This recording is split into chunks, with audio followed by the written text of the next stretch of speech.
Morning, Grenada, Carriacou, and PT Martinique. You're listening to Hard Talk Grenada. A very special good morning to those of you joining us on the various radio stations: 97.5 City Sound FM, 89.5 CRFM, and 91.9 and 91.5 Real FM Radio, and 92.9 Sister Al Radio broadcasting from Hillsborough, Carriacou, and of course 94.9 We Noise Radio out there in Brooklyn, New York. A very special good morning to those of you joining us on the live video, whether it's on Facebook, it's on YouTube, it's on Instagram, wherever you are this morning. A pleasant good morning to you. It is the beginning of 2020. And with me in studio this morning, I have none other than my co-host. Y'all have no idea how much I miss saying that. My co-host, Mr. Bola. Good morning, Mr. Bola. Very good morning to you, Ms. Duncan, and Happy New Year to you and your family, and of course to our listeners. But just before we move forward and I give my total greetings, I want to remind you it's the beginning of 2021. We've gotten to the end of 2020. I said 2020. You did say 2020. So it's just a correction. And I know it was just a little slip of the tongue. She's so excited. You know, she's looking fresh and brand new. She's all smiles today. I don't know if it is the new year or if it's because she's... definitely the new year. It's or if it was because she's seeing me for the first time after 2 or 3 weeks. You know. It's definitely There could be a number of reasons why she's looking so fresh and so new, you know. But be that as it may, I just want to shout out all the listeners to the HARDTALK program. I want you to know that you are part of our family, and we really do wish you the very best for 2021. It's a new year. Most times people do make resolutions. There are things that they talk about that they would like to achieve during the year. There are those who do not believe that it makes any sense making any resolution, because some of us don't even keep them. You know, we make them, we forget them, we break them. You know, we don't remember that we did. But whatever you believe in, let's see the new year as a start to new things. Yes? Absolutely. Whatever it is that you did in 2020 that was very successful for you, I hope that in 2021 you can do more of that so that you can build on what you have already established in 2020 if things has not been that good for you, because without a doubt 2020 was really a challenge in many ways, in many, you know, and all of the facets of life where of course COVID-19 being one big elephant in the room that we had to deal with, we had to confront, and really we're still dealing with it. So we must not forget that, because 2020 is gone doesn't mean that COVID has gone with it. COVID is still around and it's doing its thing. You know, it's coming. Some people say it's second wave, some say it's the third wave. You know, whatever wave it is, we have to ride it, we have to fight it, we have to be over it. We can't let it cover us. So, again, welcome. You know, it's a brand new week, it's a brand new year. It's the first working day for a lot of us in 2021. So let's make the best of it. Let's make it a wonderful day, but also a productive one. You know, for many people, we tend to want to rehash all of the happenings over the holidays. And I don't think this Christmas holiday was a really very eventful one from the standpoint of, you know, a lot of partying and fetting and eating and drinking. Most people, I think, in Grenada obeyed the protocols. They stuck to the rules. There was a curfew and they tried to get home on time. They social distance. So there's not a lot, I believe, to chit-chat about as it relates to the holiday and its activities. However, though, I hope that 2021 has met us all in good health. I feel okay. I feel like I am healthy. I may not necessarily be so, but that's the way I feel. And I do hope that you're very optimistic and you're healthy and you even if you're not 100%, but you have a plan to work towards bringing yourself up to 100%. Getting your optimum health, you know, and that will be important if we are to surge through 2021 with all of the challenges that we will be facing like we did in 2020 in order for us to overcome them. So, welcome, good morning, and let's join in. Please feel free so that we can, you know, have a good ride today as we continue to discuss issues that confront us. Absolutely. Well, I couldn't say it better myself, Mr. Paula. And I can't even believe I said 2020 because I'm so happy to be out of 2020 and into 2021 because it means so much. It means that I've lived to see another year. I've lived to see the beginning of another year, and I know, especially in this challenging time, that says a lot, you know. And we've spoken last week about making New Year's resolution, and you know, every year you sit down at the end of the year and you do some introspection, and you say to yourself, well, what have I done this year that I want to change or that I want to improve on in the following year? And that is very, very important at the end of the year. But one thing that I always say, and I said it a few times last week, is that sometimes we make resolutions with the intention of changing the world. But sometimes you may not be able to change the world. But if you change certain aspects of you, you'd make a difference in the world. And I strongly believe that. Well, I agree with you, but nothing is wrong with you having the desire to change the world. Nothing is wrong with you setting yourself goals to change the world. But in so doing, you must understand, where do you start? Because, you know, it's not like having a magic wand and you just throw it out there and the whole world will be transformed. Yeah. It has to begin with you. Whatever changes you require in the world, it starts with you, in your household, in your village, in your community, your country, you know, and then it radiates, it spreads. So it doesn't matter what the goal is, what you're setting yourself, because we have to remember in setting goals, they are long-term, they are medium-term, they are short-term. Yeah. What are the immediate things that I can do to bring about some level of change? You know? And I want to believe that first and foremost, and the easiest, the most reachable, the low-hanging fruits that you can touch immediately will be those that are closest to you. And that means that you make the first change with you. How do you fit into the bigger picture? Yeah. And what do I do as an individual to ensure that that bigger goal, that long-term achievement that I want to make, how do I achieve it? Absolutely. So it is not bad. Nothing is wrong with having a desire to see the world a better place, to make your mark, to want to change it. But you must understand, in getting there, in the process of trying to change the world, you must first change you. Absolutely. Now, we are going to open the lines early this morning, Mr. Bola, because we do have things that we want to talk about. I know people may have questions that they want to ask, and some people may want to know, well, why are we not hitting it hard the first day? No. We want to hear from the people. We want to hear what's going on with you. We want to hear from you, especially now, of course, with the news of the first death, COVID death, and I know that it has hit a lot of people hard. Especially the family of the deceased, which we'd like to express our deepest sympathy with. And it's never an easy thing, you know, and that's something that I've always said, that we take things so much for granted until it actually affects us. Nobody wants to be that person whose family is devastated by the fact that we've had someone pass away as a result of the virus. And that is why we sit here on a regular basis encouraging and imploring upon you the importance of following the protocols, regardless of how you may feel about the protocols or the people giving the protocols. The fact of the matter is, it is meant to save lives.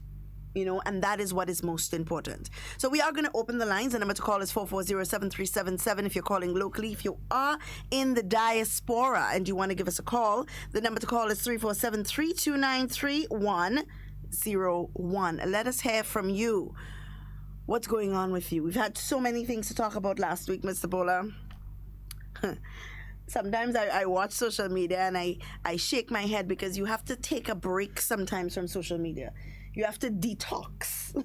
You have to detox, you know. There's something called information overload. I see. Information overload. And sometimes you have to detox from that. You have to take a break from... There's a lot of negativity on social media. And that can definitely affect you mentally and emotionally. So if you don't take a little detox, then you'd find yourself just upset. You just vex. For no reason, you're just upset. No, but there's a reason. You don't say no reason. You're angry because of what you read or what you see.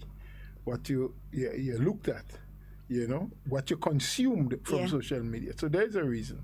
And I'm happy to hear you use the word detox, because it's ever so important for us from time to time. I have done my detoxing. In fact, I'm not finished yet, because the way I detox is by using aloe vera. I blend it up. I've told you about that already, with ginger and garlic, and so with coconut water, and so I had my 2 dose. Today it's Monday, so it was Saturday and Sunday morning, and I had another one this morning, and I will have some tomorrow morning. So sometimes 4 or 5 mornings I'll do that. That would be my first thing, a glass full of that. It's really bitter, but it's good. It helps to purify. I'll skip a couple of days, and then I will get on to my course of turmeric. Right. What we commonly call saffron.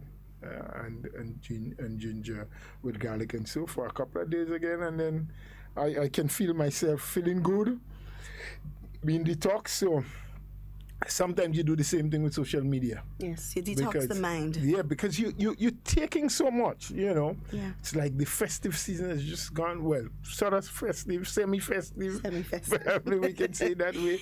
But an opportunity where you would normally eat more than usual, except you're a total disciplinarian that would not go overboard for no reason whatsoever.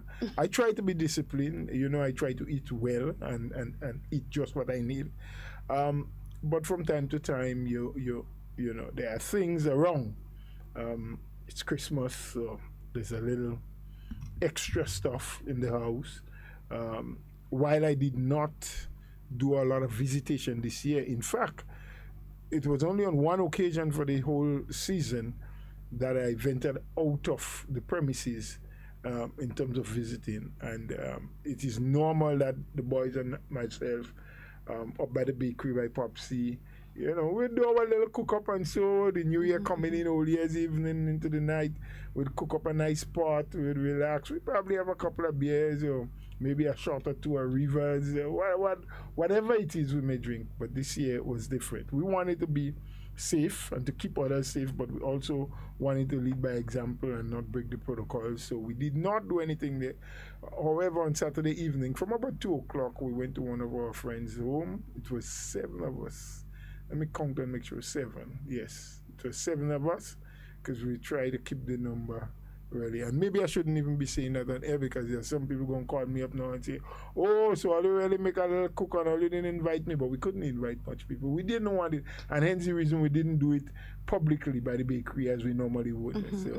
We just cook up a little fish broth, and the guys had a couple of beers. By 6 o'clock. We cleared out from the area and made sure that we stayed within our limit and our distance. So yes, I'll say.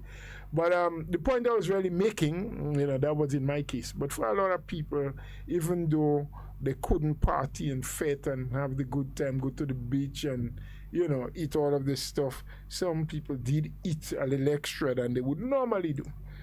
Whether it's from their sister, their aunt, their mother, their grandmother. And so you need to detox, to cleanse the system out of this extra food and extra junk that you put in. And as you've correctly said, so too you must do with the mind. You must cleanse it sometimes. Because, I am not a person that frequents social media like you do. Every now and again I take a peep at what may be there. But I find it very depressing to constantly read some of the comments. It is very depressing. And I ask myself at times, are these people real human beings living in the real world and understanding how the world operates, how it spins on its axis, how governments function, how people get things done? Because sometimes they behave as though they are totally ignorant of what is happening around them and how it is supposed to work. And whenever there is an issue, the kind of comments that they put out there, and you have to be taken aback. You have to question yourself, who are these people writing those stuff? Are they real? Are they living in the real world? And what their motive is. what the motive is also Yeah. another question that one needs to ask. And of course, if one can cipher out what the motives are, then maybe there's no need for the other questions about reality and realness. You know what I've realized lately is that there are some people on social media you just don't pay any attention to. As soon as you start responding to their comments and trying to because they're not posting for clarification, they're posting for confusion, a different C. Yeah. So it's important for you to be able to identify these things, identify these people, and be able to just eliminate them from your space. Because once somebody starts affecting your emotion, it means that you are giving them way too much control over you. Yeah. You know? And I look at social media, I look at the things that people post, and sometimes it's disheartening, but I have made a mental decision that there are things that I will not respond to. I will not engage, simply because these people want you to engage with them so that they become relevant. You understand? Mm-hmm. Once you start engaging with them, then they feel like what they are saying has relevance. So then they start going on, and the personal attacks start, and the character assassination begins. And you know these people, they are consistent in the way that they behave. You will never go on their page and see there's a certain individual from the National Democratic Congress, Mr. Bola.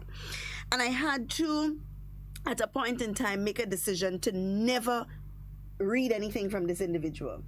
Even if you go to this person's page, and it's a public page, everybody could see it, there is not one positive thing that happened in Grenada under this administration that they would post, even if it's for the benefits of Grenadians. Absolutely no. These people are angry for absolutely no reason. These people are just waiting for, like when two little children in a house, two siblings, one older than the other, and the little one there in the back waiting for the big one to do something wrong so they can run and tell mommy, "Yeah, mommy, watch what you do." So you feel like mommy gonna chastise him. That is how they behave. They wait for any little drop in, for a crumb to fall, so they could pick it up and try to make a cake with it. And it's very, very disheartening. It's actually very disgusting, because you are looking at a group of people who are hell-bent on the fact that this administration is not good for the country. Yet they offer no resolution. They offer no real solutions. They offer nothing but time and time again, confusion and disrespect and character assassination. It is very, very disgusting, Mr. Bola. But people can only display what they know. True. Leave what they learn. True. If they are a disastrous bunch that is only bent on making confusion among themselves, always in a quarrel, always in a quandary, always fighting each other, you cannot then expect them to behave differently or expect anything different from other people. Because what they know is what they can preach. Yes. What they know is what they can actualize. Yep. And that is who they are. Destabilizers. They're never happy about seeing things operating in a very systemic way that can bring about benefits. Yeah. To them, when that happens, you are attacking them in a negative way. Yeah. That's how they feel. Yeah. Because they're hell bent on always seeing chaos. Yeah. Or creating chaos, if Yes. I should say. And that. inciting violence and inciting violence, yes. public rioting and all of these things. I heard the present interim, because there are so many interim leaders of the National Democratic Congress. You have to be careful when you speak, so that people understand. The present one. The present one. In a radio interview, saying that what the young people did around the carnival season, August 2020, by going out and playing jab and other things, was the correct thing to do. And I was like, is that individual for real? I mean, this is someone who is vying to represent people. And hopefully, because of the present status he holds within his party, may probably even be viewing himself as a potential leader of the party, and hoping that he can get the nod. And if his party is successful at any upcoming election, could be the next prime minister of the country. Mm-hmm. And for the sake of wanting to attract votes, I should say, cheaply, you will go on national radio and television and tell the young people of this country in a time when there is a pandemic, yes, a sickness, a virus that spreads easily once people get in contact with each other, and there's an exchange of what you call material from the mouth, saliva, or droppings, as it's been commonly called, that it was the best thing you can do to go out there and jump up in a band and play mass, you know, even when there was a law in place that said you shouldn't. Yeah. And I do not know up until this day of anyone being prosecuted for having done that. Right. And maybe the administration in its wisdom was correct in terms of cautioning people and trying to point out to them that what you did was illegal in the first instance, but it was dangerous and a threat to your own life and that of those close to you, those who your loved ones. And so they would expect that in the future you would act with better sense, you would have a different level of reasoning, you're going to look and assess the situation much better before you make a decision on what you do. Yes? So no one was prosecuted. I don't know that the police arrested and charged anyone for that during that era. But then for a potential leader of another party, political party, so to speak, to come out openly and say, yes, you were correct with what you do because your decision defies what the present administration wants to happen. Your actions showed you up as not being respectable to the law of the land. You know, your actions was a warning sign to them that you are not supportive of them. I mean, how can you do and say that and support that?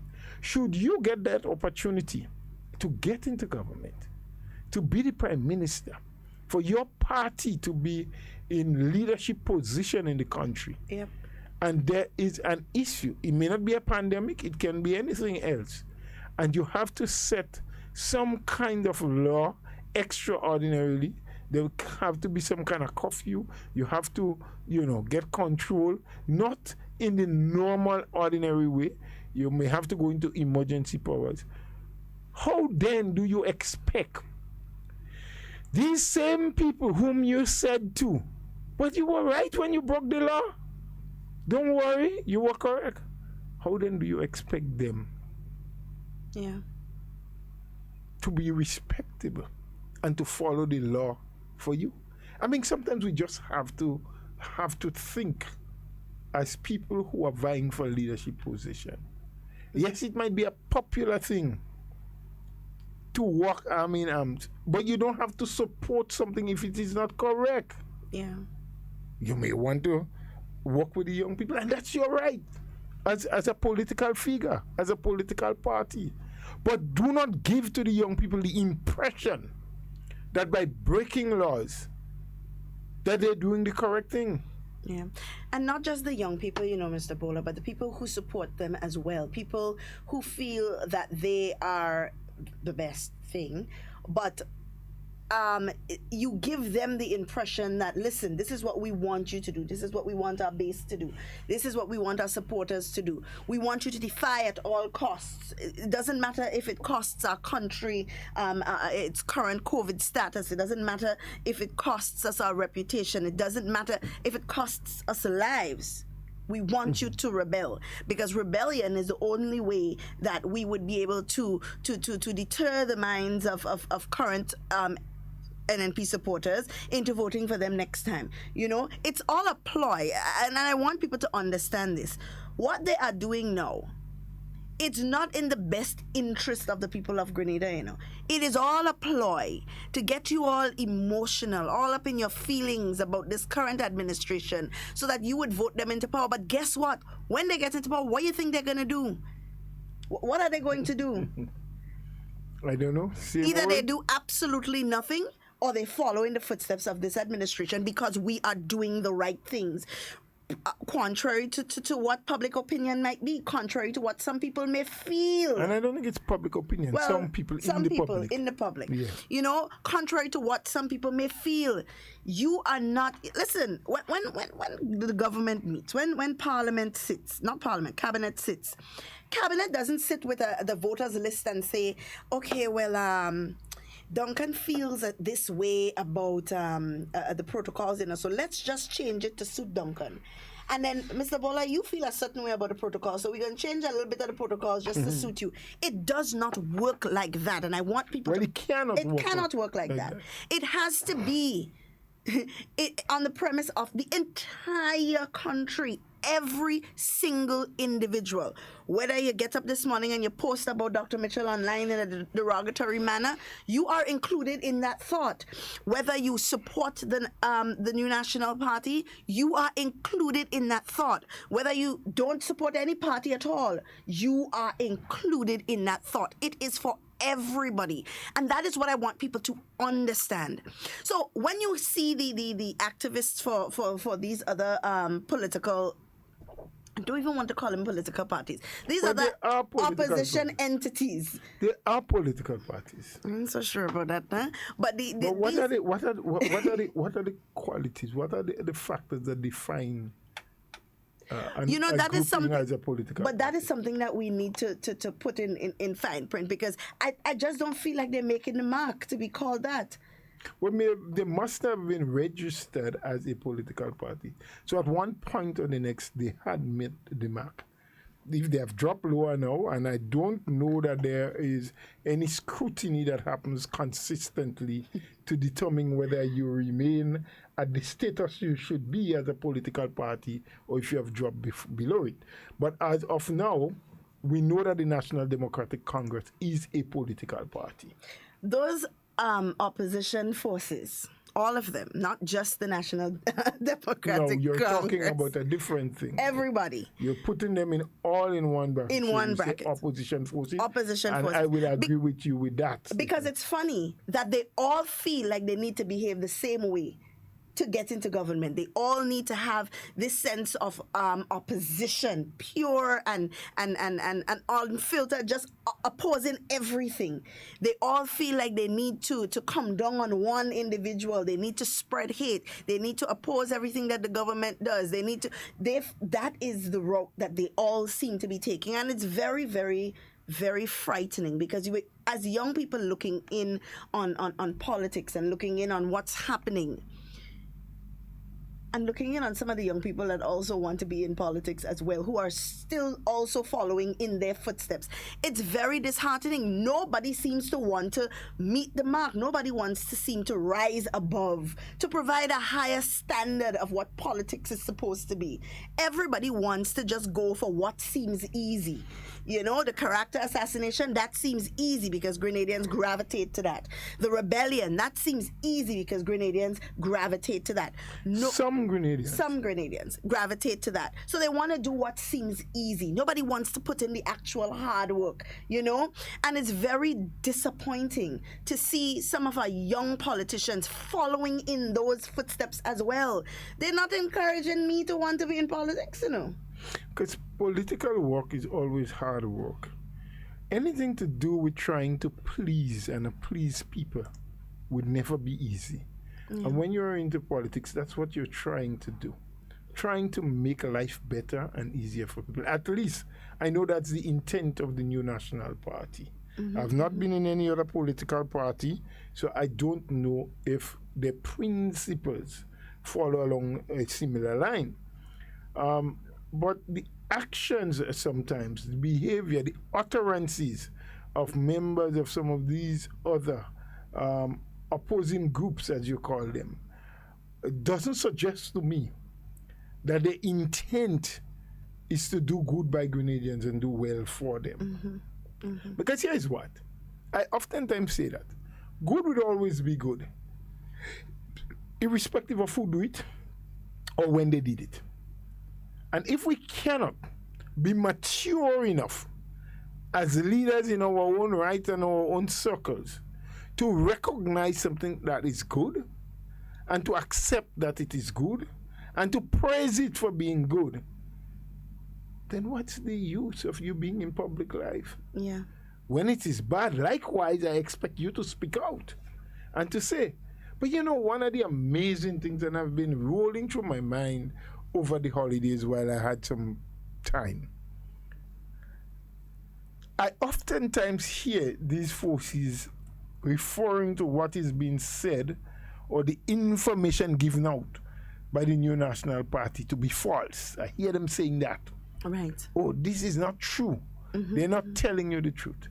But they themselves cannot say what the truth is. Yeah. Because, Ms. Duncan, if you tell something to me, if you make a statement to me, if you tell me something and I say, Duncan, that is not the truth, I must be able to provide you with the truth. I must be able to say to you, look, you're telling me this, but I know the fact is it is that. Yeah. And I must have the proof to show that you are deviating or moving away from what is true. Yeah. But they just openly tell you, well, that's a lie. Oh, they ain't telling you the truth. They're hiding the truth from me. Well, to know that what is being said by the officials of the party is not the truth, you must know what the truth is. You must know what the truth is, yeah. So then tell us what the truth is. And that goes for so many things. Oh, when you give a report about COVID, oh, that's not true. There are more people than that. There are less people than that. It happened before that. All sorts of stories they come up with. They plaster Facebook and other social media platforms with it.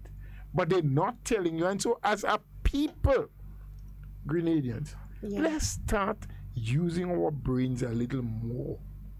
Yeah. Let's question, and we've said that here many times. It's not just about watching or reading or hearing and accepting it wholesale.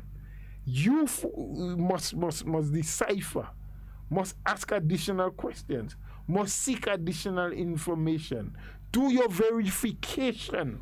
Don't just accept it and run with it as though, well, I mean, come on. But that's where critical thinking skills comes in, and I think that as a people, some of us lack that, and it's a big problem. It also means that we have a bigger problem, which is a literacy problem, which means that we have a comprehension problem where people are reading things and not understanding what they are reading, and I think that is a really big problem. We are not helping, or the opposition forces are not helping by trying to incite this level or appreciate this level of I don't want to use illiteracy. Let me use illiteracy, because that's what it is. They encourage this level of illiteracy. They're not challenging people to rise above it. Gone are the days where people use deductive reasoning. You go into when you're in school, they teach you in multiple choice. Yes. You use deductive reasoning. There's always a wrong answer, a right answer, and an answer in the middle that close, and one that is totally off. It could never be it. So people are not using those skills that they would have learned in school. But you don't know if they learned them at all. Because I think if they have learned those skills, they would reason better. But the majority of people must have learned them, man. The majority. So then why not use it? I don't know. I don't know if it's that social media has made us lazy in our thinking, where we feel that whatever we see posted is gospel, so we're just gonna take that and go with it. We're not gonna sit and we're not going to dissect it. We don't do any deductive reasoning. We don't do any we don't challenge our minds anymore. I don't know if social media has done that to us. But you see it very often in people's comments when you look at them and you see, oh, they lie. At full stop, nothing else. There's absolutely nothing. The other day I saw somebody post, Dr. Mitchell take a deep breath and they say he lied. You understand? He didn't even start to talk yet because these things are so easy. You know, I don't know if it's in their predictive text so that by the time they put on their phone and put up their keyboard, that's what's on top there, so they just click it. I don't know if that's what the problem is, but as you said, it's absolutely what you said is absolutely correct.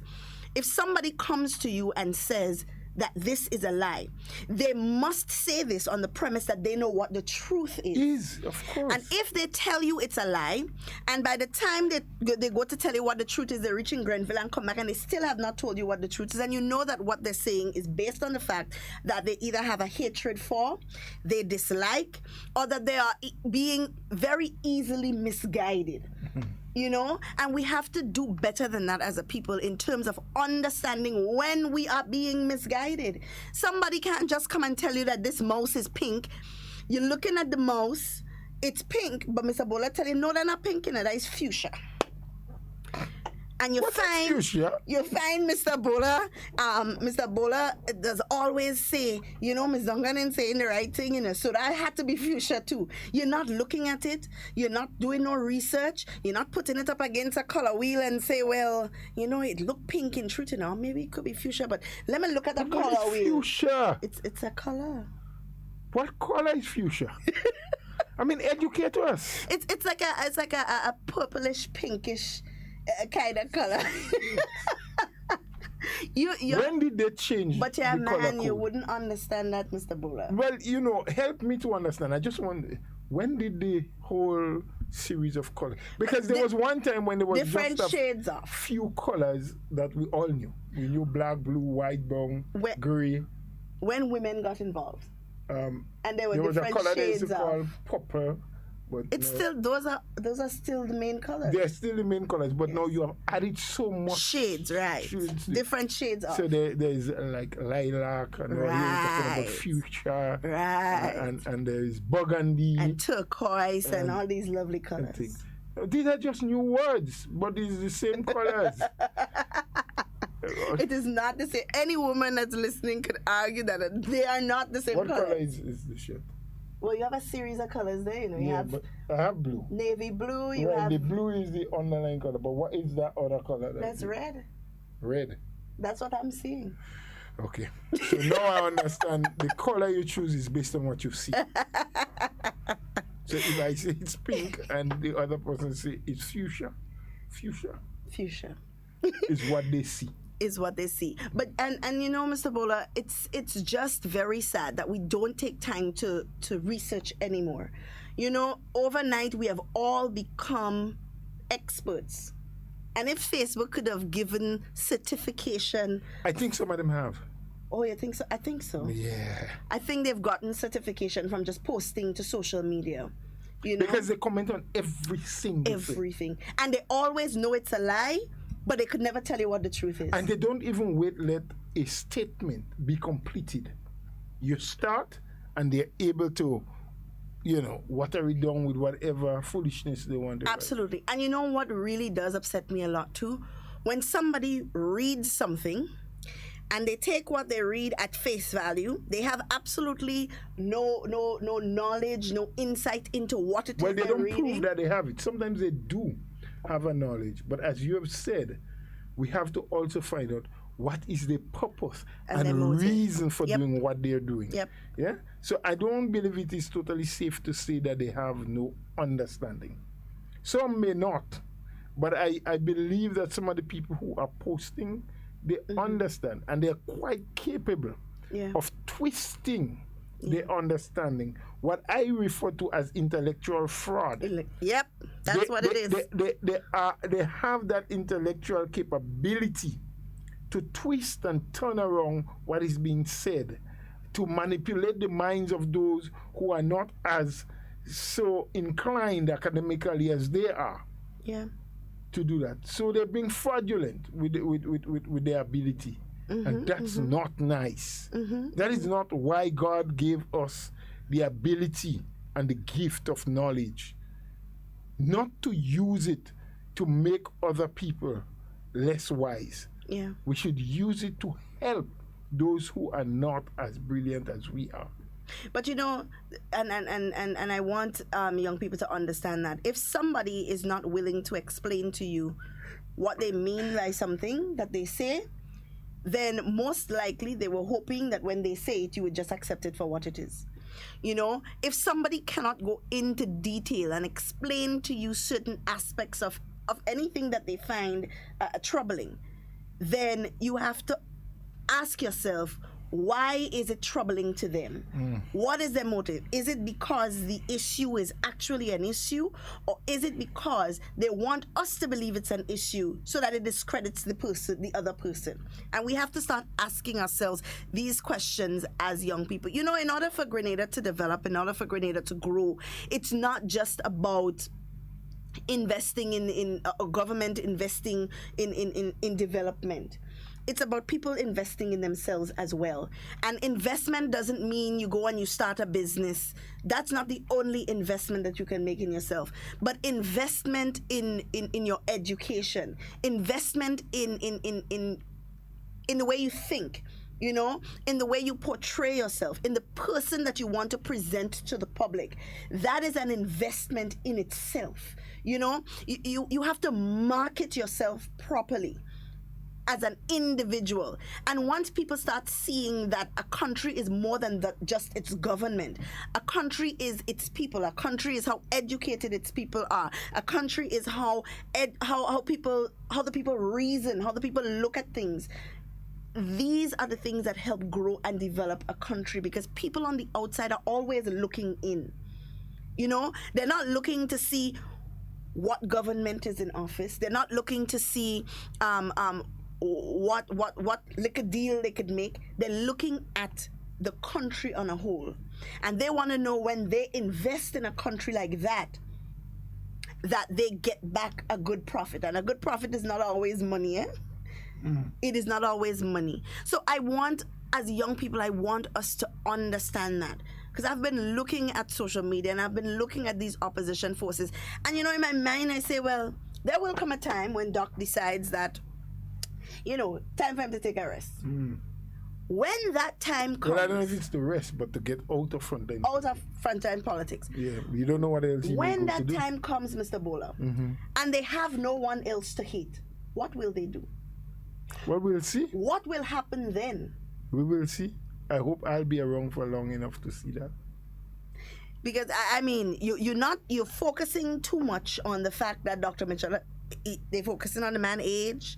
They're focusing on how long he's been in politics. They're focusing on all of the wrong things. What they need to be focusing on is, when the time comes for him to come out of frontline politics, what do we do then? I disagree with you on one thing in that statement. Tell me. They focused in on all the wrong things. Who determines what is right and wrong for them to be focused on? From our standpoint, we will not focus on that if we were in a position like they are. Right. Because we understand leading people, being in charge of a country and having to make tough and difficult decisions, especially in times as challenging as it is now. What needs to happen is for you to be calm, conscious, very collective, look at all sides, weighing all information that you get, take advice from the experts, but also listen to the people whom you are leading. Because while the experts may advise you on what they think is best to happen, you must also listen to the voices of the people that you're going to implement those rules and regulations and want them to follow. Because if they are too draconian, you can get rebellion. If they're too soft, then they would not yield to you the desired results. So you have to find a good balance. You do. Right?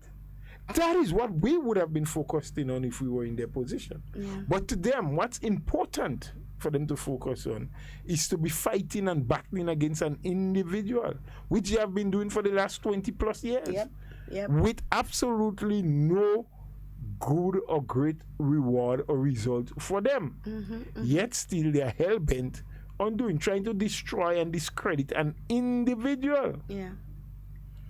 To no avail to them. So I won't say like you that they focused in on the wrong thing. Okay. That's what they choose That's to what they focus choose on. to focus on. We now have to continue to focus on doing the correct things, as we have been doing. Now, everything NNP has done and the government has done and the Prime Minister has done may not have worked out to the best of interests of the people of this country. But by and large, they have done a masterful job in keeping the peace, the security, and the safety of the people, in ensuring that people can get by, and as the days, months, and years go by, that life and fending for oneself becomes easier. Even amidst a pandemic and a very challenging time, every single public servant in this country whom the government have a responsibility for to pay have been receiving their salaries and wages and receiving it on time. Albeit the government has asked that they defer for a while a 4% increase which should have taken effect, or which should be taking effect from the end of this month, I think it is, from the end of January. And I think that some negotiations are still ongoing or will be continuing. Albeit that, but no one can safely say or put their hand up without being incorrect and say the government cannot pay me. There may be individuals out there who may not receive or had not received the salary in a timely manner, or the wages, or at the time they expected it. And there must be some reason why. If they seek to find it, they will know. But it was not because government was incapable or unable to pay them. Absolutely. Right? So this government is focusing on the things they should focus on. But having said all of that, Ms. Duncan, we need to just quickly get back in line with this COVID business. Because when there was this cluster, this outbreak, which, based on preliminary information and on what was said, may have started at Sandals, and I know the Minister of Health did promise that there was going to be a thorough investigation into what happened and what was the cause and where it came from, and whether or not Sandals would have breached some of the protocol, or was it the ministry that fell short in not supervising as well as they should, or was short-handed, or whatever the situation was. And I really do hope that that investigation has happened or is happening. I don't know. I've not heard much about it again, and we need to seek and to find out. So it's either it has happened or it's in the process of happening, and that when the result comes out, that it would be made public so that Grenadians would know that. But the point I really want to make is that when that started and there was a cluster, I've heard people, I've seen it on social media, comparing, and bashing the Ministry of Health and its officials, bashing the minister and the government as a whole for being incapable. I mean, there was one individual from the National Democratic Congress that went as far as saying that he's calling for the resignation of the Minister of Health and the Minister of Tourism, And when I heard that, I said, but what is this? This thing is happening all around the world. So how many Ministers of Health and Ministers of Tourism that has to resign? Exactly. And when they do, would that bring an immediate stop to COVID-19? Is that the vaccine that we need to protect? And comparison was made with other islands in the region, other countries around us. Today, look at what is happening in Barbados. They are now, or have already implemented, a curfew from 9 to 5 in the morning. Look at what is... Today and tomorrow, I believe, are public holidays as well, so they could rest and reset. Right. Look at what is happening to St. Vincent, our neighbor. Yeah. Anyway. Let's not go there. Let's not go there. Not now. Right? But, these same people who felt that our officers in Grenada, those who have sacrificed from the time COVID came on the scene up till today, the nurses, the laboratory workers, the technocrats, the doctors, the health officers, the ministry workers, whatever field, who had constantly kept this thing at bay and working hard. Because one of the things that we've come to understand and learn is that there cannot be no set plan for COVID. It's a very dynamic virus that changes, that mutates, that you put one thing that appears to be working today, and in another couple of days, it's different. So you constantly have to be tweaking as the information becomes available, as the researchers and scientists pick up more information, as they get more knowledgeable about it, so too the protocols and methodology would have to change along the way. And we have little appreciation, or some of us show little appreciation for the work being done and the sacrifices being made on the part of so many ordinary people. Right? And today, I wonder what these people are saying now that we see the kind of outbreak in St. Vincent, Barbados. And I am not happy for it, because none of us should ever wish this thing on anybody, not even our worst enemy. Because we are seeing in the much more advanced countries of the world, metropolitan cities, the US and England, and so we are seeing, and the news is telling us on a daily basis what is happening, the numbers of death, the number of contraction, the fact that hospitals are filled to the seams and busting on the sides, and they just can't have enough healthcare workers and resources to take care of the numbers that they're seeing on a daily basis. So we shouldn't want that. But at the same time, we must have more faith in our people. We must give them the encouragement, even when the bucket that they are holding is dripping. We need to try to help them stop up the hole, rather than laugh out and criticize and make them feel as though they ain't worth anything. We should not be doing that to our people. And you know what's very disheartening is the fact that some people are just waiting for there to be a slip up, or for there to be some sort of incident that makes it look as if the government is not doing what they're supposed to do. And they rejoice. That is a scary thing, They rejoice in these things. Instead of saying, okay, well, we are understanding to the fact that no situation is perfect. Everybody feels like they have a handle on it, and then something happens that makes you change your entire dynamic, how you look at this situation, And for some reason, there are people who feel that they have the fix-it for everything, They feel that, yes, look, it don't work. I'm glad, I laugh out loud. It is not a funny situation, because guess what? You might become the victim of something like that. Somebody else's family members may become the victim of. And that is never a good situation. Why do we find such pleasure in negativity? And that is what frightens me, especially here in Grenada. We find pleasure. We find negativity comical. And that is a dangerous thing, and we fail to see that.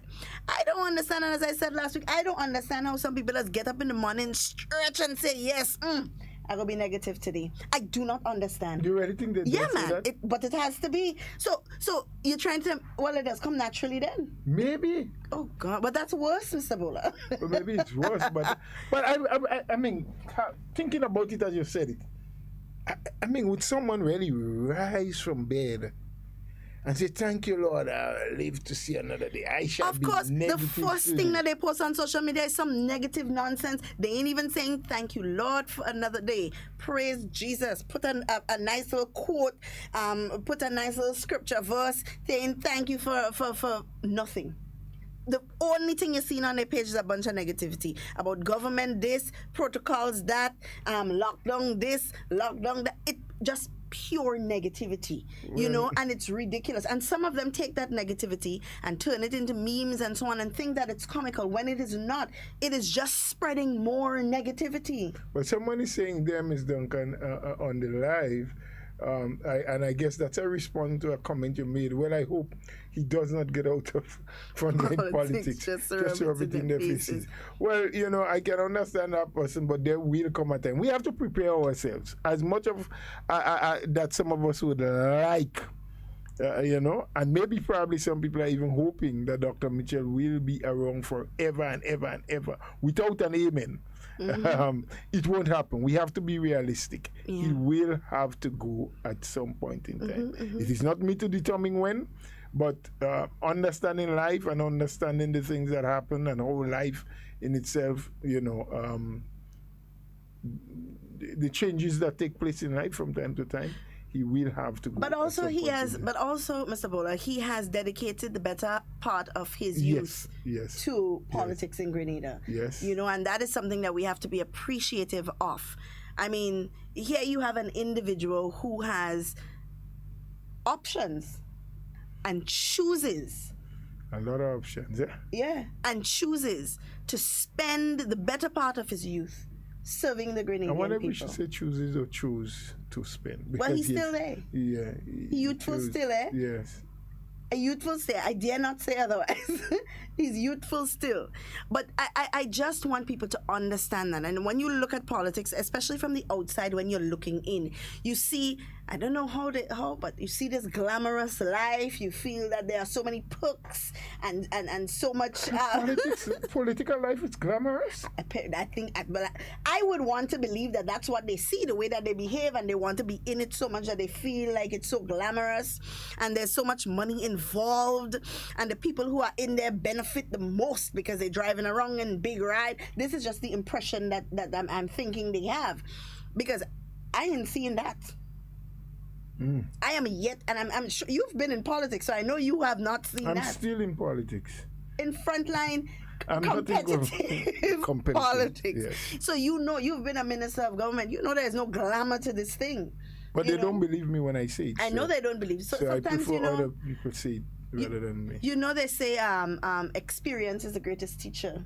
Yes. Experience is the greatest teacher. But we just hope that when they get that time, that they ain't sit down there and say, me, I didn't know this thing was so easy. I feel like I can't make it another term, and it doesn't benefit the people of Grenada.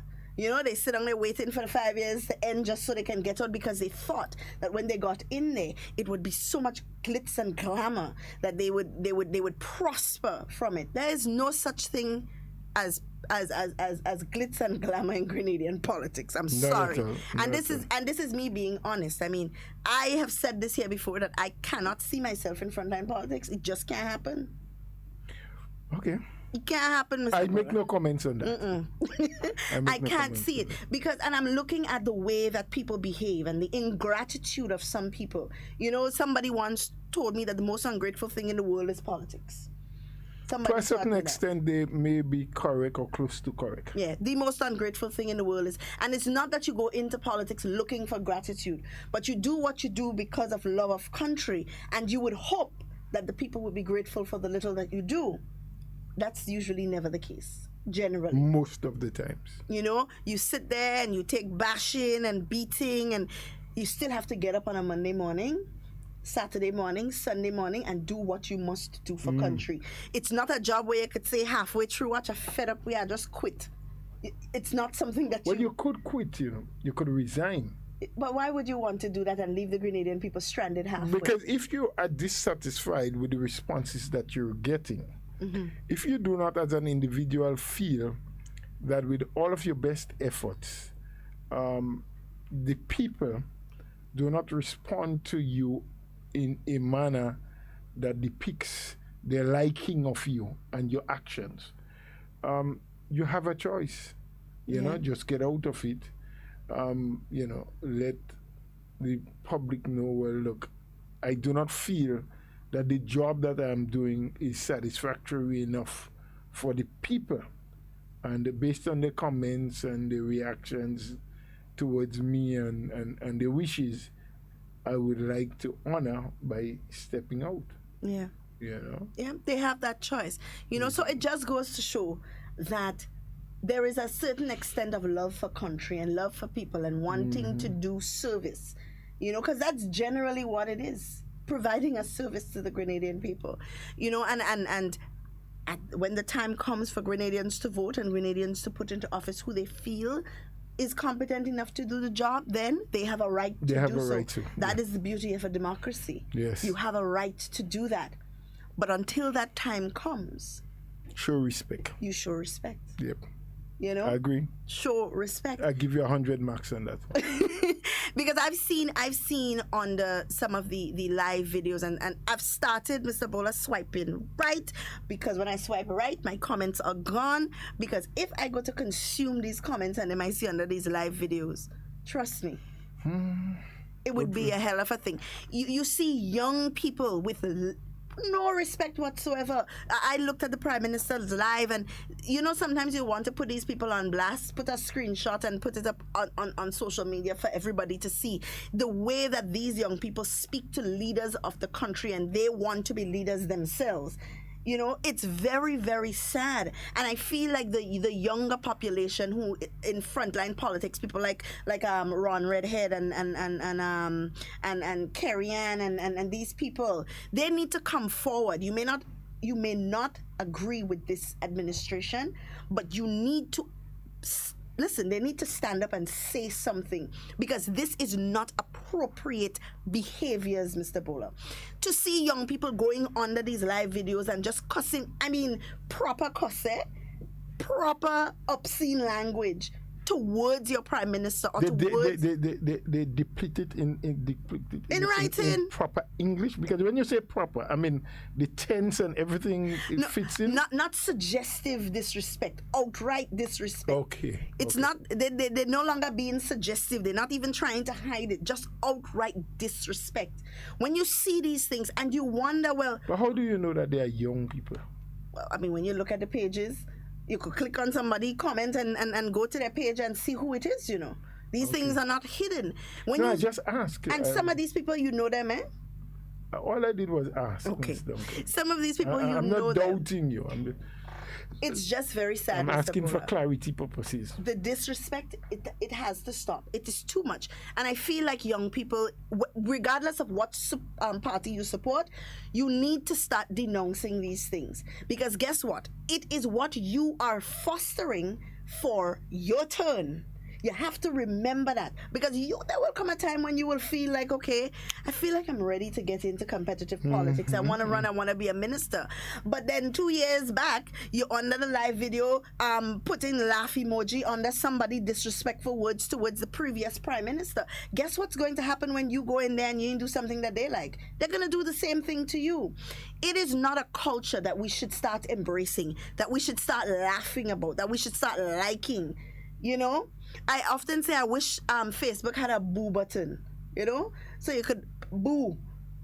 What you say was stupid, boo. This it have some comments that just need a boo. My dear lady, I agree with those things that you're saying, but I don't know if all of the comments that we make here, it's good to highlight them sometimes and to let people know, that sometimes these things are not worth it. But the energy we are expending on talking about those things, I don't know if it will cause any of these people to change. They may be well set in their ways. Unfortunately. Which is unfortunate. And they probably do believe within themselves and probably among their colleagues that they're being effective and that they are getting popular. They're getting a lot of views, and so by virtue of getting views, they think that it is the best thing for them to do. Yeah, because it's creating a base for them. Absolutely.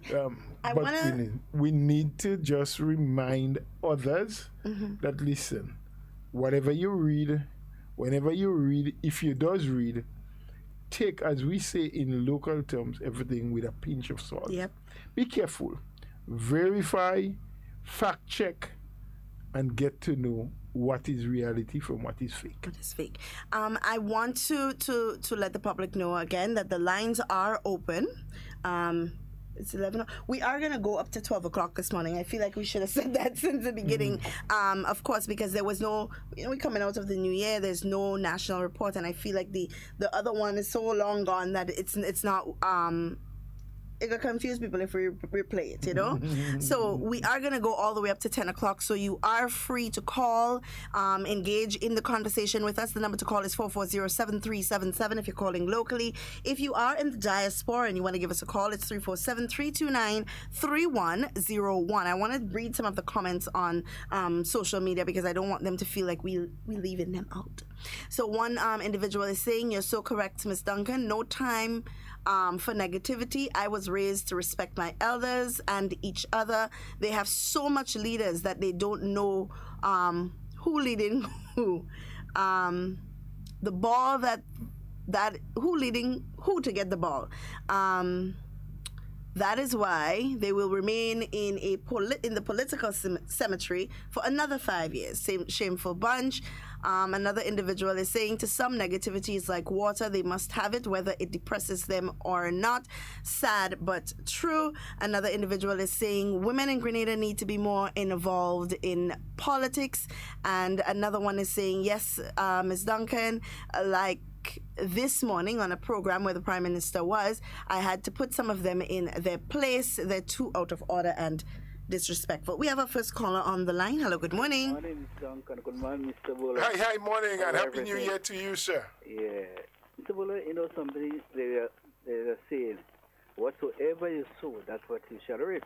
Yes. Right? You cannot sow corn and repeat. Yeah. No matter how deep you may plant it, but it come above the ground and people are going to see what you sow. What you sow was not a good seed. Right? So you see, young people and people in general have to look at not at your education, because education is key. But then you could be very educated, and when you go on Facebook, disrespecting leaders, you may go for a job, maybe vacancy for a job, and based on the negative things and disrespect for authority, that could fail you, disqualify you from getting a job. I know we have a tendency that we reach a certain age in life, we're too old or we're too big to learn. But once you live on the face of the earth, you learn things every day. And I always say, when you do positive things, as adults encouraging young people in positive things to go forward, the young people would go forward. You are going forward in life. But when you know the truth as an elder, and you feeding the young people with negative things, how could you say to me today and tomorrow, please God, you love the young people? Because the negative things that you feed the young people with against Tom and John, some days to come, that person you feed with the negative will come back with you, with it. Today is the 4th of January. I call upon young people in general. Your heart is not a storehouse for hate.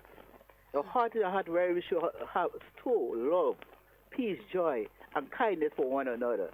Because when you make your heart a storehouse for hate, it brings sickness upon yourself.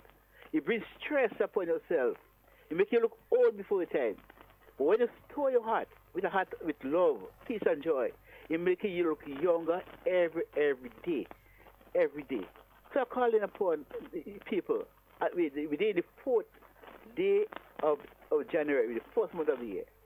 Let's put aside that hate. As the word of God said in his word, I hate the sin, but I love the sinners.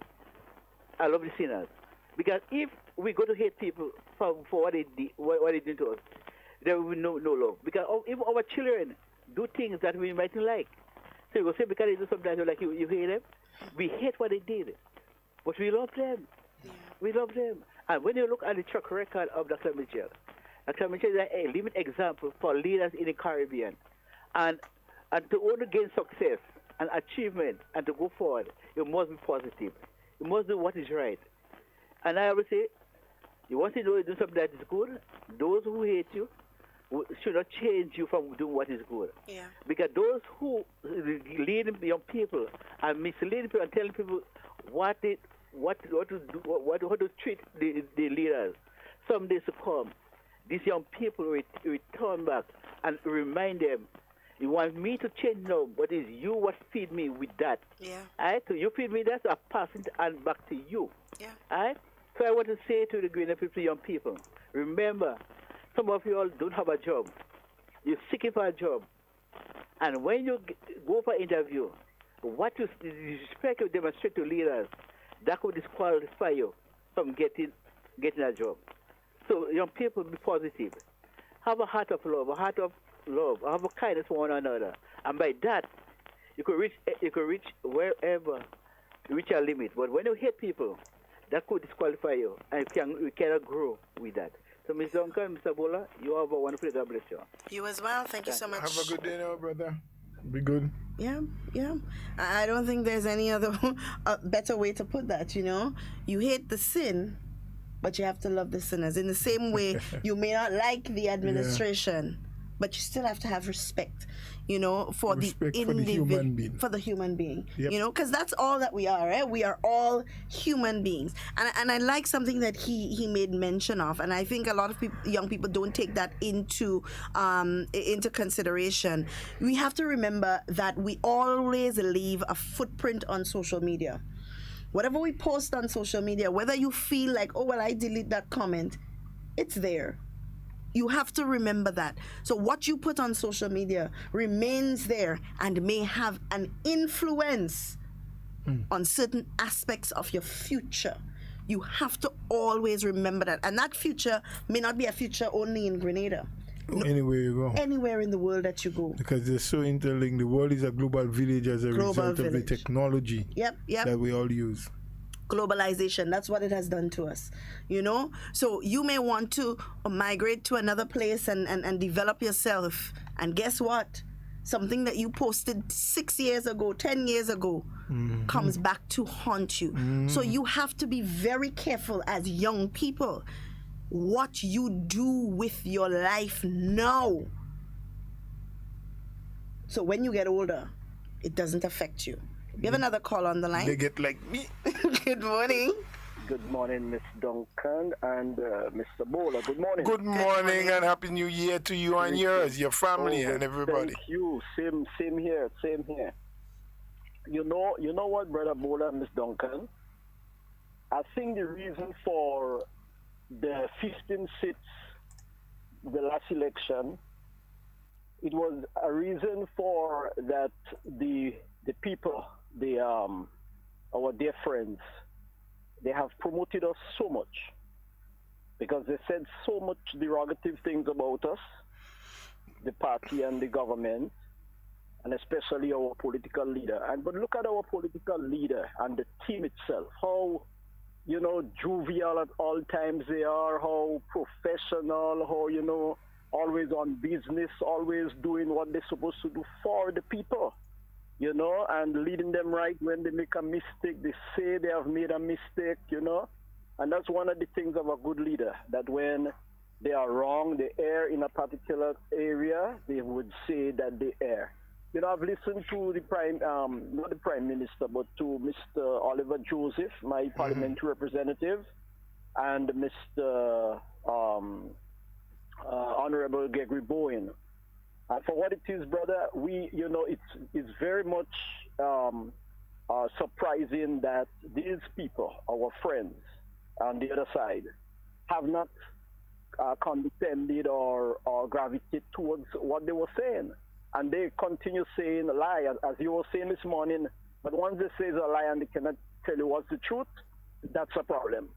Yeah. And so we want the Grenadian people to understand that the team that is leading us in government and in the politics, we can trust them, because the track record has shown that whatever the people would have said about them, that's the opponent would say about them, it's proven that there is a true response, and there is nothing further than the truth, you know. And I really am amazed to see that and to realize that these people want to be in leadership position one day, you know. So we just have to continue doing the work. We have to continue serving the people, because we are doing this on behalf of God. You know, when we leave to go to our offices and to go to work on a daily basis, we are doing a ministry to our nation and our people on God's behalf, because God is not there doing the work. but he's leading us into that path, So I thank you all so much for standing in the gap and doing what you are called to do. God bless you all. Have a good day. Well, thank you so much. We appreciate your call, and I had to thank you separately for getting Miss Mitchell a couple of weeks ago to be on program. I know you had a heavy influence in that. We really do hope that 2021 brings you all of the success that you and your loved ones desire. Thank you again for your contribution.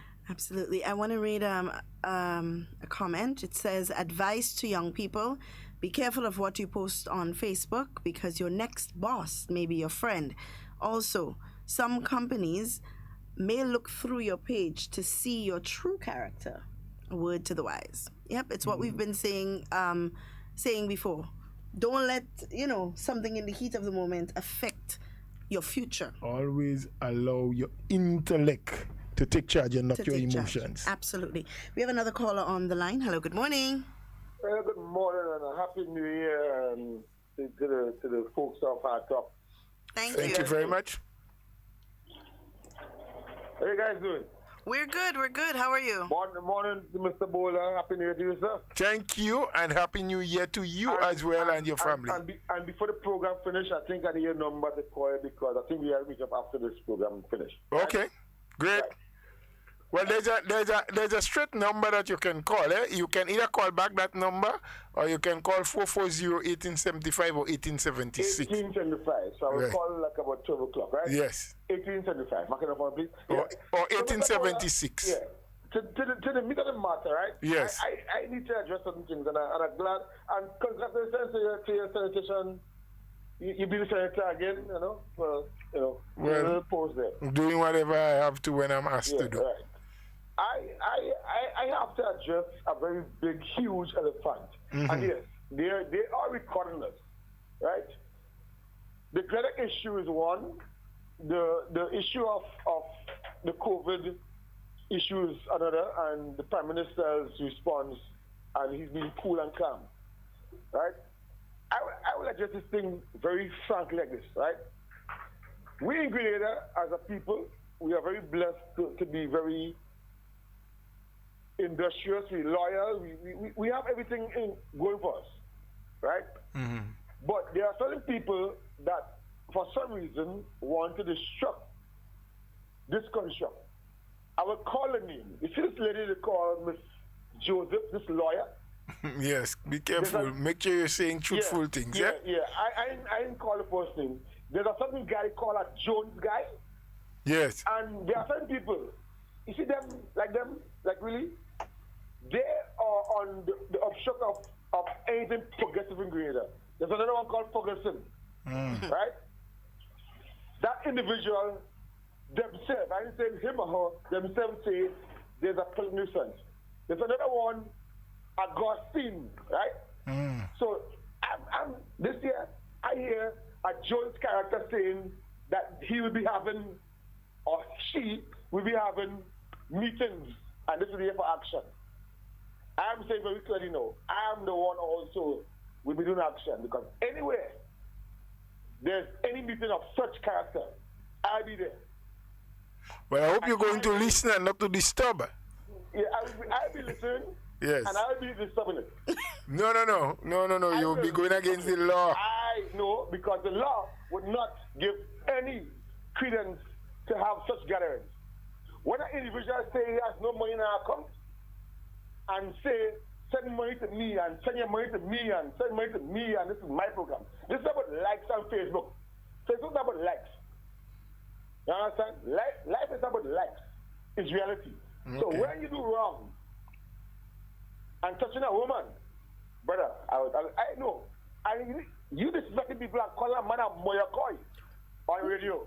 All right. I will be with you. Okay. I know that I know that you're passionate about this, but we have to be PG-13. Yeah. All right. I am a lawyer. I can see PG-13. Second topic, Grenada, right? Yes.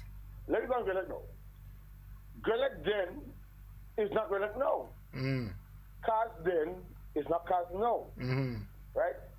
So when a certain lawyer is making pronouncement and have authority, Me and she's age. So where was she? So stop talking, woman. You don't know what's happening. You only read it from me. Understand? Yeah. Stop reading things and going on program and procrastinating and no. You know authority. You're leading it. You're headless. Stop talking.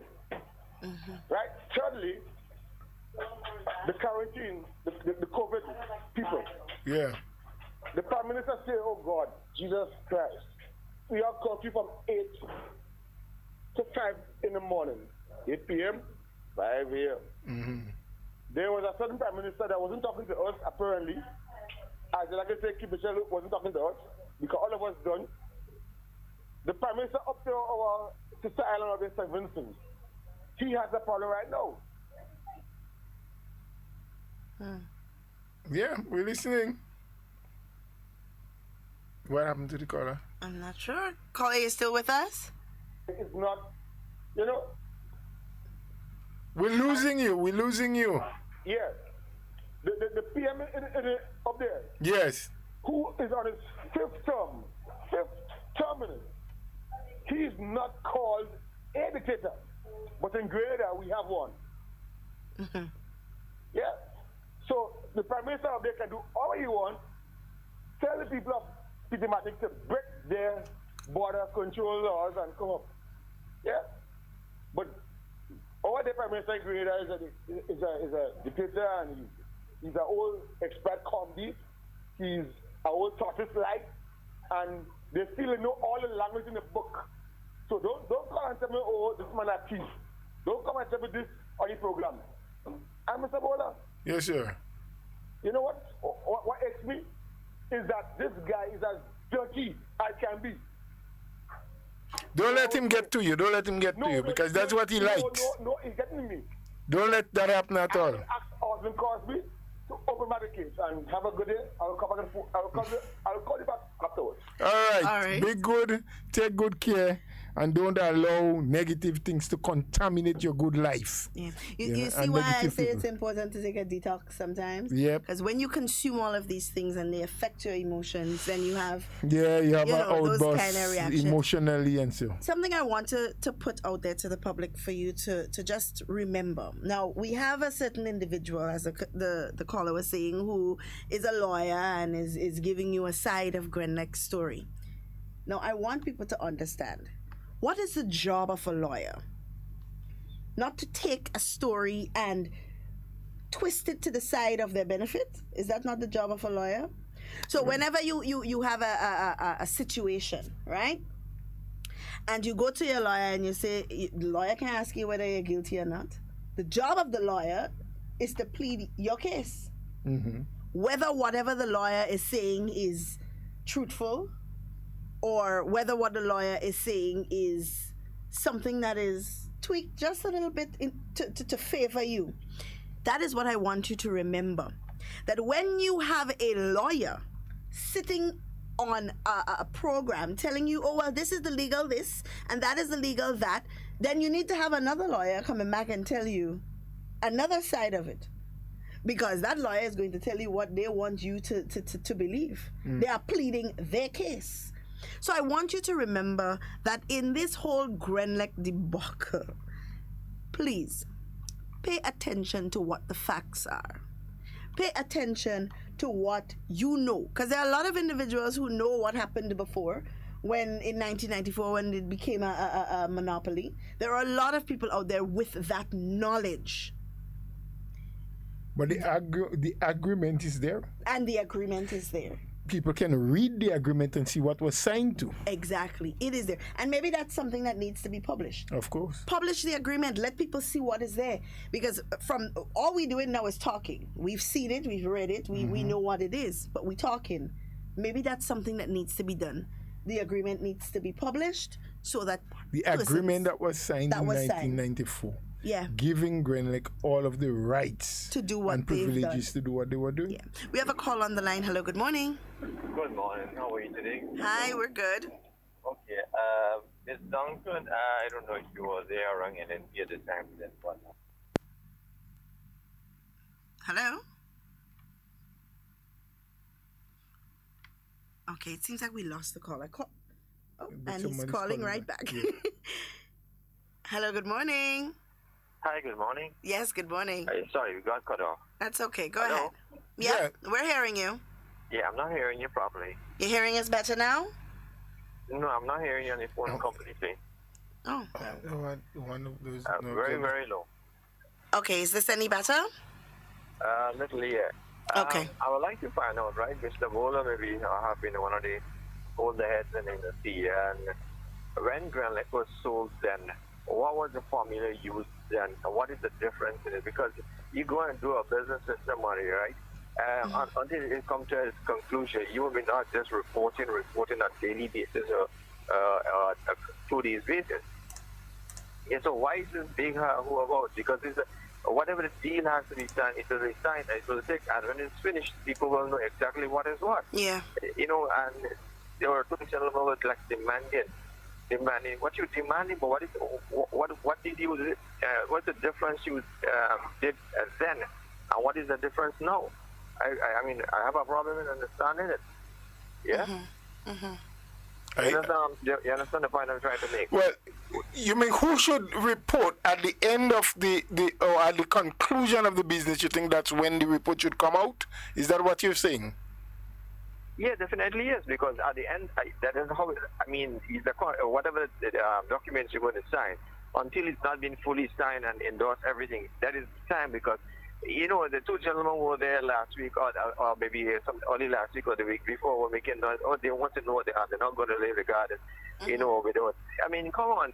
Try to educate the people in this proper manner. Yeah. Don't try to make a fool out of the people just to get your own personal benefit. Don't, you know, what is the reason people just get of misleading people? Try to do the honest way. If you want to know something, you will know something, but just nobody is hiding anything from anyone. Yeah. Based on my understanding.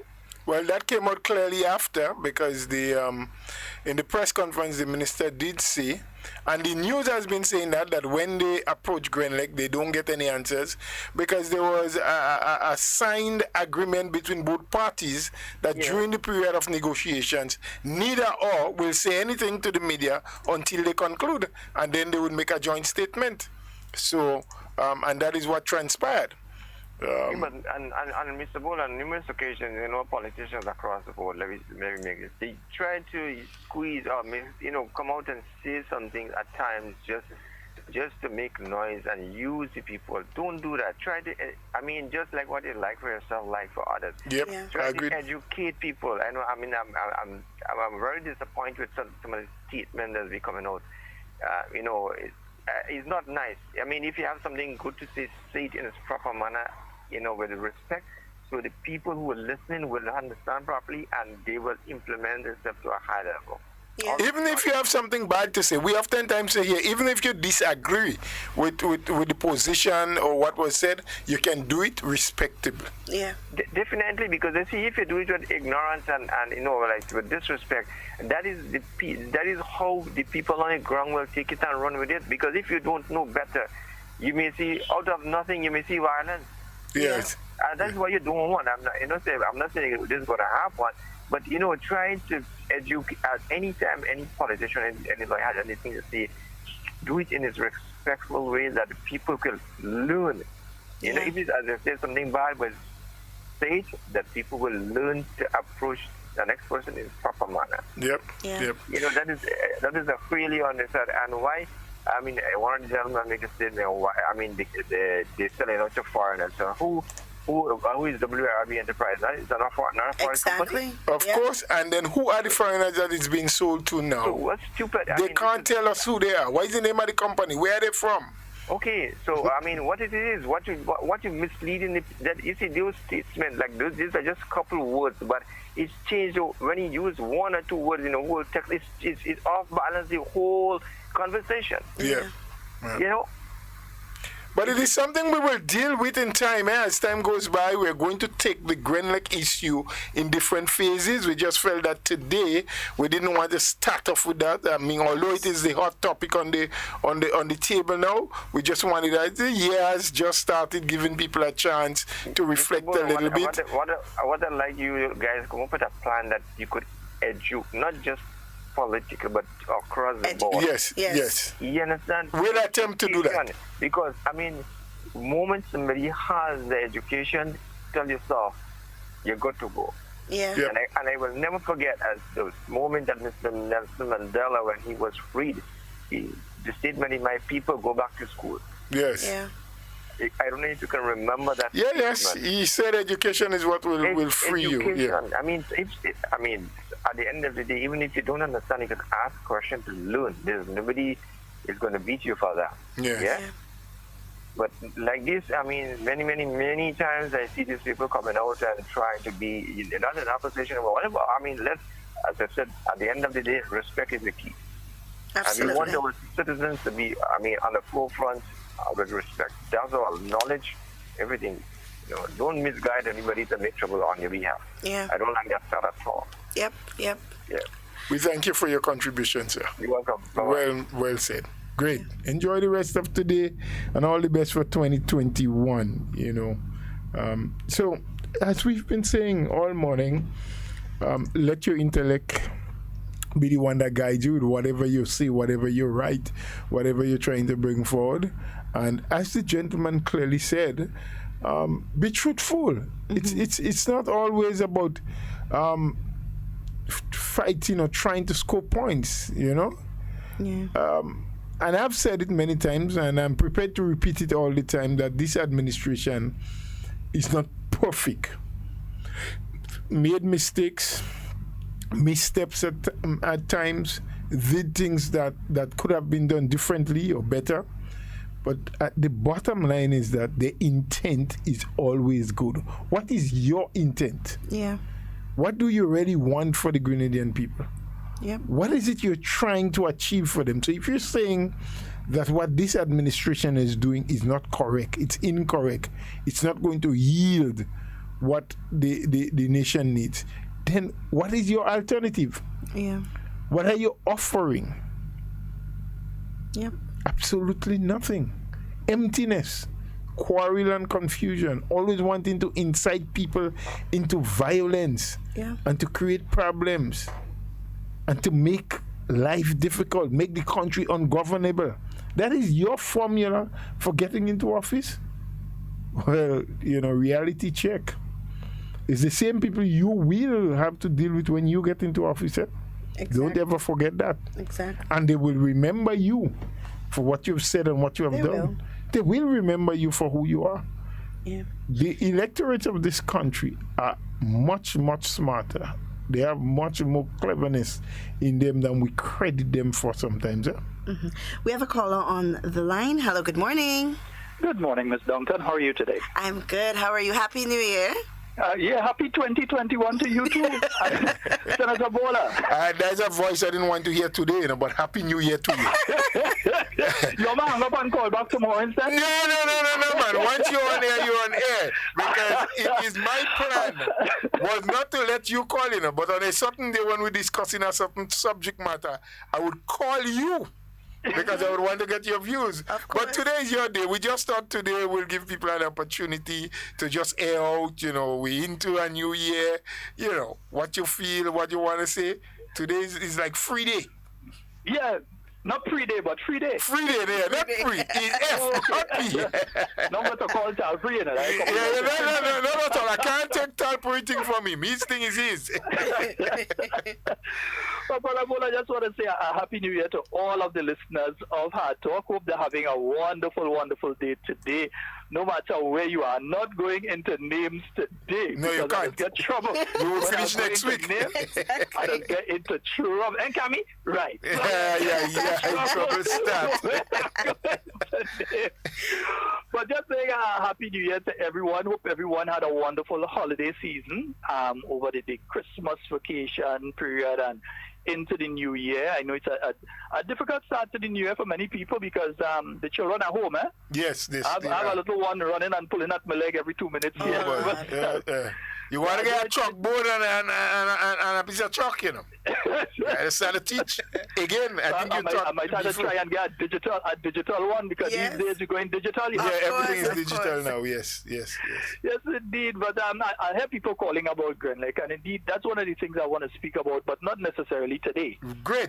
But it's one of the things that I would like to speak about, and so, but just asking everyone to try their best and remain safe, and also to remember not to panic, because I think sometimes as a people we tend to panic when we hear things. Yeah. And when you panic, it clouds your judgment. When you panic, you things that you should see, you don't see. Things that you should hear, you don't hear. That's true. Things that you should do, you don't do. So instead of panicking, to assess, look at the situation, for the busmen and so on, to look at the situation and say, well, okay, COVID is real, COVID is here, and I send my condolences to the family that have lost their loved one. Yes. And unfortunately, we've gotten to that stage that we knew there was a possibility that it would come. We At knew some the point in possibility time. was there. It's Yeah. not like Grenada is immune to this. Every country basically has been having this happening to it. And sooner or later, it had to come to Grenada, and we knew it would come one day. We wished it did not, that at least you had a vaccine or something to take care of it before, but it has gotten here. And it doesn't mean that it's a time to start the blame game and a time to start to panic, but to assess, to see, look, where am I in this COVID time? Do I have my mask? Am I using my mask properly? Because to have the mask and to use it properly is two different things. Yep. All of us pass through different towns and so on and go different places, and you see the people, including sometimes you're going to a store and you see the person in the store without a mask, or with the mask below the nose, on the chin, somewhere there, or hanging from my ears, and that sort of thing, not realizing that not only are they endangering themselves, but they're endangering the customers and the other workers as well. When they do that sort of thing. And you have the bus drivers who are really concerned. And I feel it for all of the bus drivers on the island. And this is why they know that they're facing a dangerous situation. Don't get it wrong. These bus drivers know they're facing a dangerous situation. That they are transporting people on a daily basis. They don't know where the people come out. They don't know who the people interact with. They are facing a dangerous situation. Yeah. But if they don't do it, they're wondering, well, I had to pay the bank and the credit union, Other than that, I lose my bus. I have my family to take care of. I have my family to feed. I have my bills to pay. If I don't do this, I am going to end up in a situation, a destitute situation. So they know that they have to do it. So they need to take the proper precaution. I've been hearing people calling about some drivers and conductors not taking the proper precautions or not using real sanitizer. Some of them, they say it's water and something they have mixed and different things like that. But just to call on them. So don't panic and don't be afraid, but just use the proper thing. Use your mask properly. Use your sanitizer and so on properly, and you'll be protecting yourself and protecting your customers. Of course. And that's just a general message across the board to everyone. Because the sooner we do that, the sooner we can be totally COVID-free on the island of Grenada again, and we may be able to come back to some level of the normalcy that existed before. I don't think we'll ever go back totally to what was normal before. But We're going to get to what they call the new normal. The new normal. Yes. We're definitely going to get back to that. So I just wanted to call and say that today. And but Abola, we're going to have that discussion another day. Don't worry. No, we have to. It must happen because there's still a lot of people in our country that needs to be educated about the facts, my brother.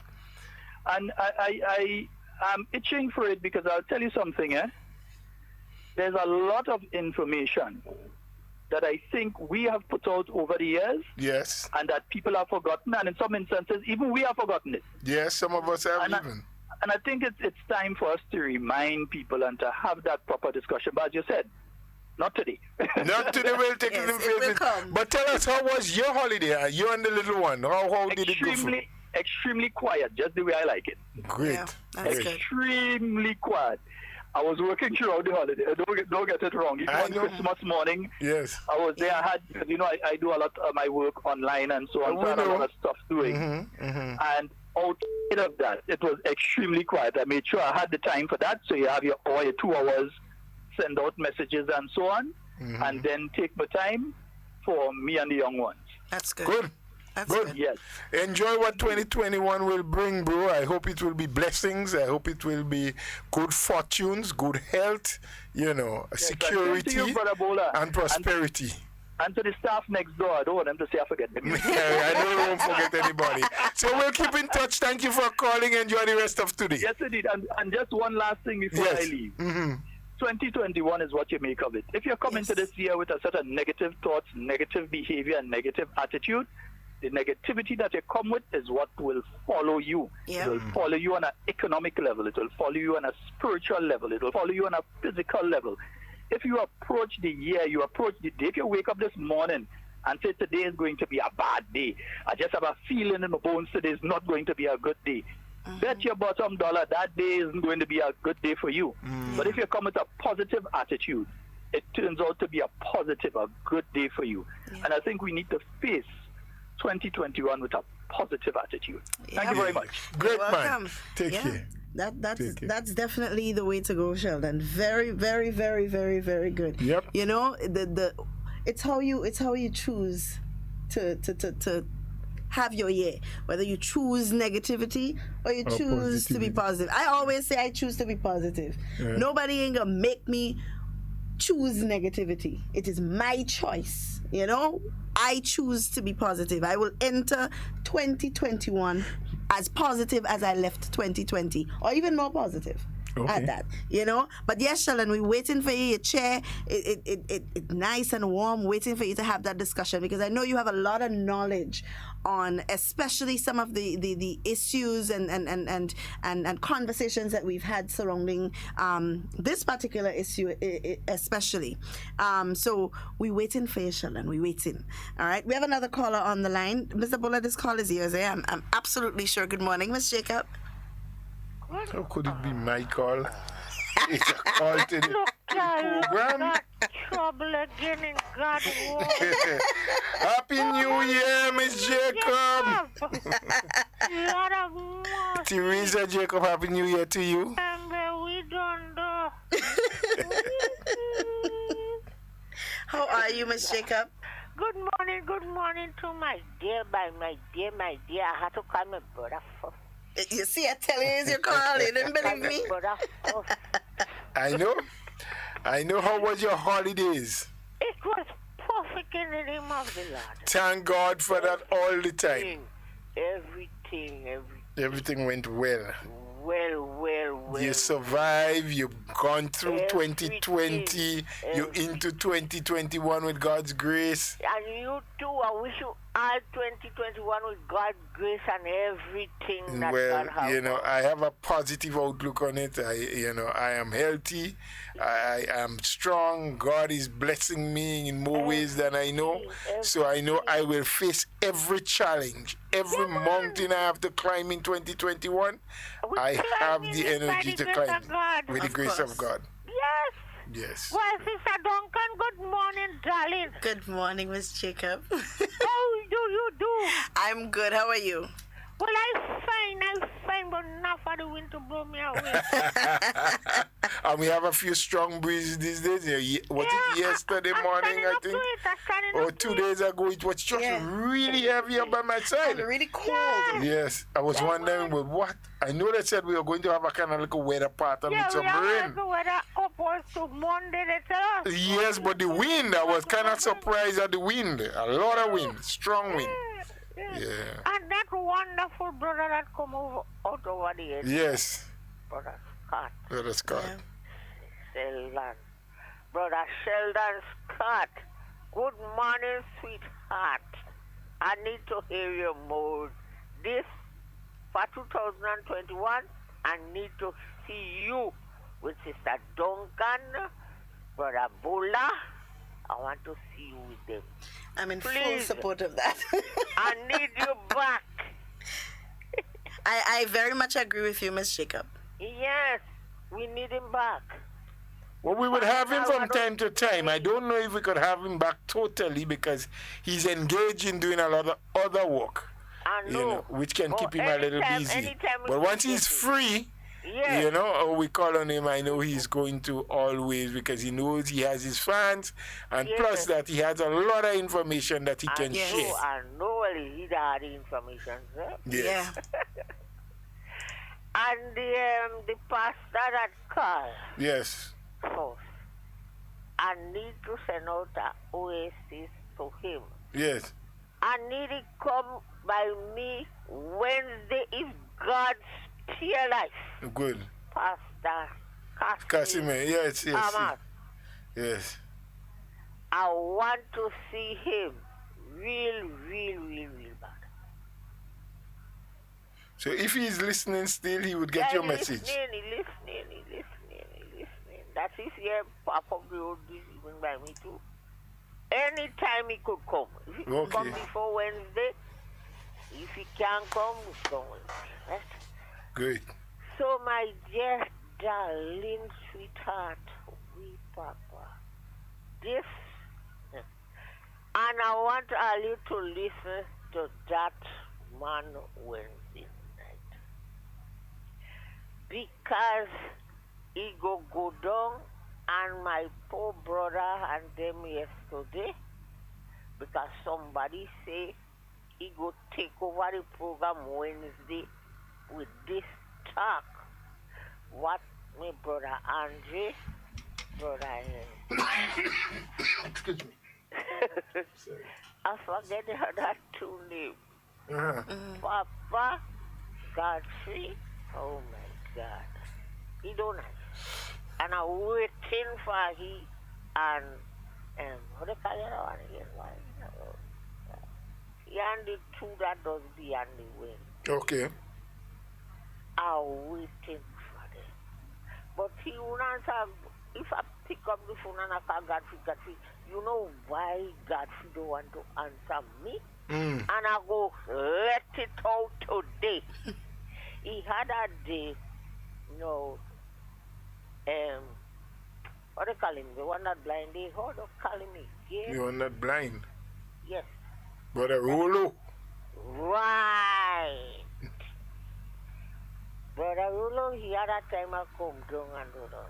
I don't know. God, that's why I tell you, when I follow people, I like to be in the top. You understand? Yeah. They used to call me Miss Bishop. They used to call me Jacob Bishop. They he had a time. I tell you what they said then. Papa, when we go in, Brother Bishop was come and pick up me and a lady down there. They call me Robert. And to bring us up to meetings, but we had to go on the airport and drop the money for Rolo. I tell you what they say, them say. Mr. Rolo was not a nice fella. Just as how you see getting on now, he used to get on worse. When we drop the money, when he give him the money, Bishop giving him the money in U.S. and he giving the workers the East. That man, oh God, man. But we go deal with him in time, man. Today we wishing greetings and things, though. You don't have to worry, man. God will. And our next lady, we had to see how we could pull up Angie foot. Anne-Marie. Yes. Well, we know that one already. Anne-Marie, I have a little 3 years when she going in 4 years this year. When you hear she coming down with the father, Daddy, pick me up. I want to rejoin by Tanti Oma. I don't want Tanti Oma to put you radio with that woman that there. Oh God, Daddy, let's run. The father had to pick him up, pick her up, and run with her to come down by me. Yes.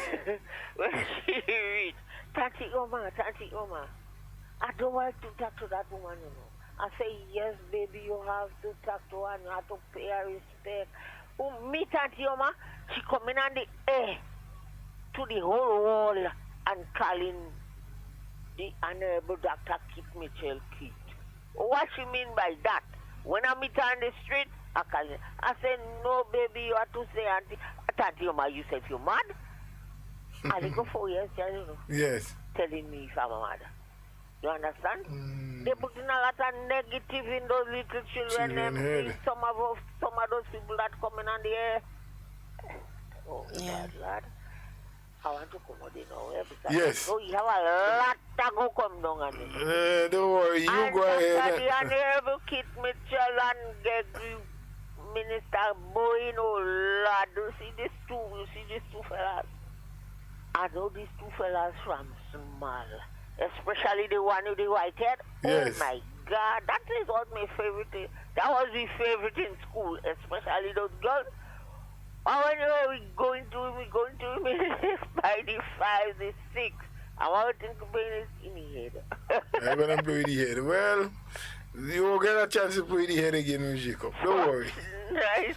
So nice and sweet. And that is the last thing I tell you. And you could remember when we had the thing. I can't remember who was the man in America. And Dr. Keith sent he up. We was in a position, you know. Yes. You understand? Remember that time? Mm-hmm. Right. We was in a position. When he had to go in the case? Gregory reach up. And Brother Gregory stand up. And Brother Gregory beat that lion.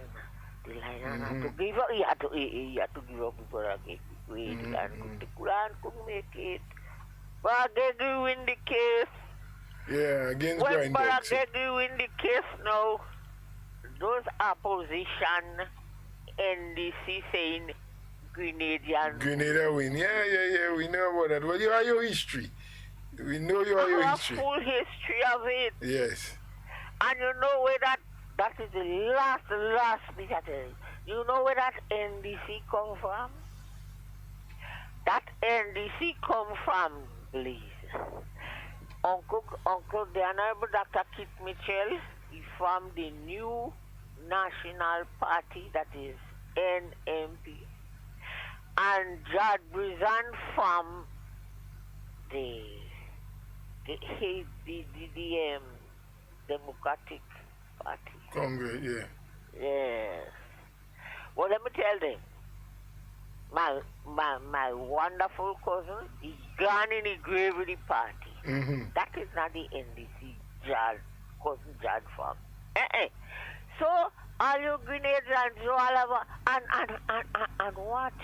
I forget to tell my wonderful and beautiful, all of us mother. You know who I mean? Which one? The Honorable Dr. Keith Mitchell, Mommy. Oh, Mommy Mitchell, yes. But I love that lady. Yes. Every day I call in her. Yes. Every minute I call in her. But that lady, nice. Oh, God, she's sweet. Well, you know, Miss Jacob, you bring us right to the point where we had to get off now. It's 3 minutes to 12. So we had to close at 12. Have a wonderful and a blessed day. Yes. And keep 2021, keep it positive. Yes. And wonderful. Thank you. Brother. Thank you. All right, Miss Jacob, you have a wonderful day, okay? You have a wonderful day. The both of you have a wonderful day. God bless safe. you all, and I love you all. You stay safe. All right, baby. good. Right, bye-bye. Lovely. All right. You see how time flies, Mr. Bola? Yes, Time sometimes, flies. you know, before you know it, you know, the time is out. Yeah. So, we have come to the end, my dear. We have. You know, First program for 2021. without realizing it, there we are, 2021, the first program for 2021 is coming to an end. It's almost 12. So, as we have said when we started, we really do hope that people would have made the resolutions, they have done what they want to do, you know, try and make the best out of it for 2021. And as our good friend told us, it all depends on what you want to get out of it, the attitude You know, they tell you success or failure begins in the mind. Yeah. If you decide that 2021 is going to be the roughest year for you, it may well be that. But if you think positively and you believe that you would make it through whatever the challenges are, you definitely would make it through. Keep a positive mind, and of course, positive things will happen to you. To enjoy the rest of today, thank you all, every single one of you. Thank you for being a part of today's program. We thank all of our callers, all who participated with a comment or something on Facebook, on WhatsApp, wherever you have sent a comment. We say thank you very much for being a part of today's program. Enjoy the rest of today, and may 2021 bring you the success that you desire. Absolutely, guys. We are at the end of our program, and as we say here every day, in whatever you do and whatever you say, be safe and be secure. We're in 2021, so our motto remains the same. We always want to be talking with you. We don't ever want to be talking about you. Please do enjoy the remainder of your day. And as we said, there's no national report today, but maybe tomorrow. We'll see what happens. Have a wonderful day, guys. It's been a pleasure.